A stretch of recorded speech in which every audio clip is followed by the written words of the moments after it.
Hər vaxtınız xeyir olsun dəyərli tamaşaçılar. Xoş gördük sizi. Sizi Mehdi Hüseynzadə adına Sumqayıt şəhər stadionundan salamlayırıq. Burada Misli Premyer Liqasının 30-cu turu çərçivəsində Sumqayıt və Şamaxı klubları üzrə gələcəklər və artıq komandalar yerlərini tutublar, bir-birlərini salamlayırlar. Misli Premyer Liqasında 30-cu turun qarşılaşması Sumqayıt və Şamaxı klubları üz-üzə gəlirlər. Heyətlər ekrandadır. Sumqayıtdan başlayaq. 1 nömrə Mehdi Cənnətov, 2 Sərdan Taşqın, 5 Alan Diyaz, uzun müddətli ki, yəni çempionatın böyük bir hissəsini buraxmışdı.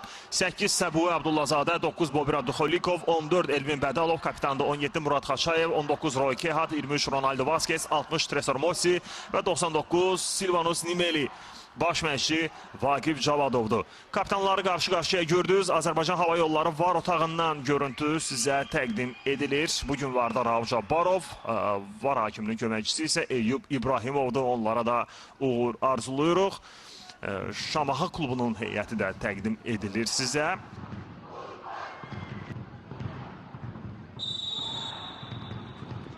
Bu arada görüş start götürdü. Sol cinaha ötürmə edildi. İndi təhlükəli vəziyyət yarana bilər. Abduxolikov ötürmə edilir və 1-0! Sumqayıt klubu bu görüşdə Roy Kehat'ın vurduğu golla hesabda önə keçir. 1-0. Şamaxı daha fəal görünürdü və yalnız bax bu epizodda müdafiədə bir anlıq səhv yarandı. Və Sumqayıt klubu bundan maksimum istifadə etdi. Abduxolikovu da qeyd etmək lazımdır. Həm Abduxolikov, həm ona qədər ona ötürməni verən futbolçu o da qeyd olunmalıdır. Baxın, bax burada de, Ronaldo'ydu ötürməni verən. Aşar ötürməsini verən Ronaldo Vasquez idi. Əvvəlcə o Abduxolikovla oynadı. Daha sonra Özbəkistanlı futbolçu burada bəlkə də özü də zərbə vura bilərdi və yaxud da ki, rəqibini keçib yenə zərbə vurmağı cəhd edə bilərdi, amma ən doğru olanı etdi. Amma fərqli qərar verilmişdi. Bu arada Sumqayıtın hücumu Ronaldo Vasquez irəliləyirdi, ötürmə edilir. Burada təhlükəli ola bilər. Zərbə indirilir və təkrar zərbə. Yenə də müdafiədə boşluq yarandı. Baxırıq, bax burada Nimeli irəliləyirdi. Yıxdılar onu. Ronaldo Vasquez topa gələndi. Zərbə vurdu, Ricardo qaytardı. Sumqayıt klubu üstünlüyünü davam etdirir. Konate, fərqləmək olar, Mehdi Cənnətov və top uzaqlaşdırılır. İbrahim Konate. Gəlin, əvvəlcə biz baxaq. Bu ötürmə anında oyundan kənar vəziyyət də məncə yox idi. Mehdi Cənnətov ayağını uzatdı və deyəsən topa müdaxilə etdi. Gəlin, baxaq. Bu rakursdan da görünür, bəli, Mehdi Cənnətovun müdaxiləsi topa idi. Və daha sonra rəqibi ilə də toqquşdu. Bax, burada topa müdaxilə edir. Davamında top yenə də Konate'yə dəyir. Epizod deyəsən incələndi və orada davam işarəsi verildi. Tuik. Uzaqdan zərbə Mehdi Cənnətov. Yenə də əli oynuyor. Sol cinahlı oynuyor. Şamaxının fürsəti Michael Tuik və Mehdi Cənnətov davamı olacaqmı? Top Nimeli'dən çıxır. Bir daha gəlin, baxaq. Sağ ol, yəni fasiləyə getməmişdən öncə. Burada Tuik bərabərlik onunla vura bilərdi. Başla zərbə vurdu. Mehdi Cənnətov imkan vermədi.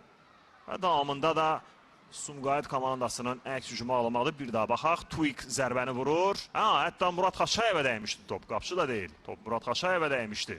Və davamında top Nimeli'dən çıxdı. Bu da epizodun bir daha fərqli rakursdan təkrarıdır. Belə, dəyərli tamaşaçılar, ilk hissə Sumqayıtın 1-0 hesablı üstünlüyü ilə yekunlaşır. Biz də fasiləyə ayrılırıq. Fasilədən sonra yayımımız davam edəcək. Hələlik. Oyunu Rəvan Həmzəzadə idarə edir. Onun işarəsi ilə ikinci hissə başlayır.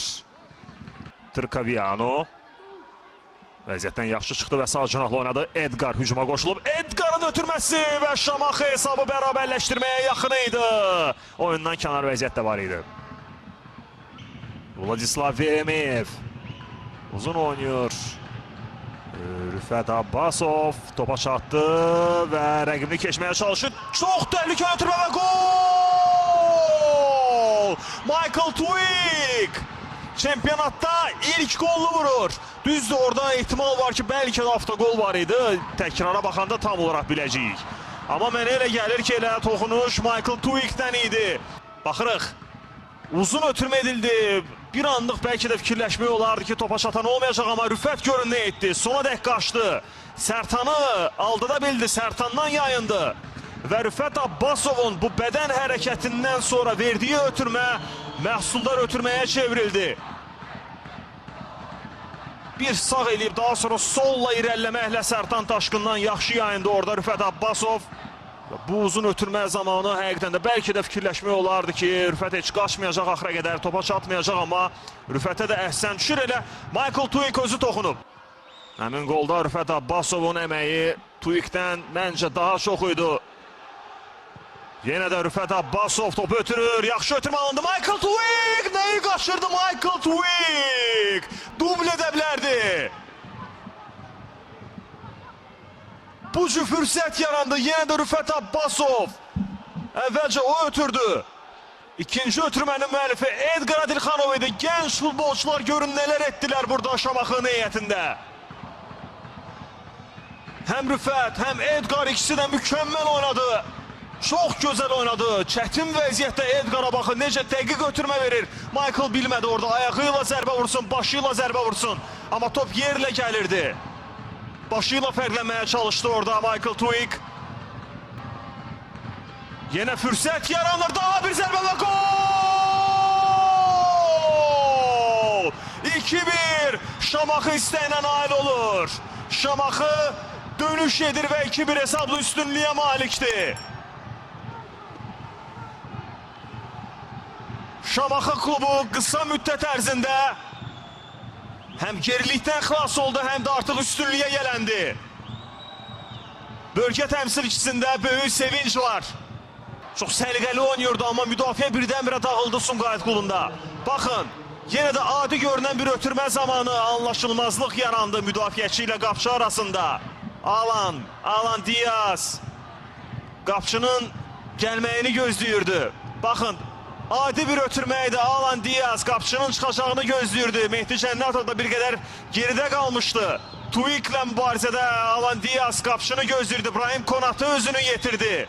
Və burada Msanga birdən-birə peyda olaraq həmin zərbə ilə topu qapıya yönətdi. Hesab 1-2 olur. Rauf Rüstəmli. Ara ötürməsi. Trkaviano. Top hələ də Rumıniyalı futbolçuda da əla ötürmə alındı. Daha bir zərbə Mehdi Cənnətov. Alfons Msanga'nın dubl etməyinə imkan vermir Mehdi Cənnətov. Trkaviano görün nələr etdi burada. Bu da final fiti. Son epizod yəni tam anlaşıla bilmədən ayrı halda Rəvan Həmzəzadə oyunu yekunlaşdırır. Dəyərli tamaşaçılar, bu oyundan canlı yayımızı artıq yekunlaşdırırıq. Yayımın rejissoru Elçin Mehbalıyev idi, şərhçiniz Fərid Ramazanov idi. Sağ olun, salamat qalın.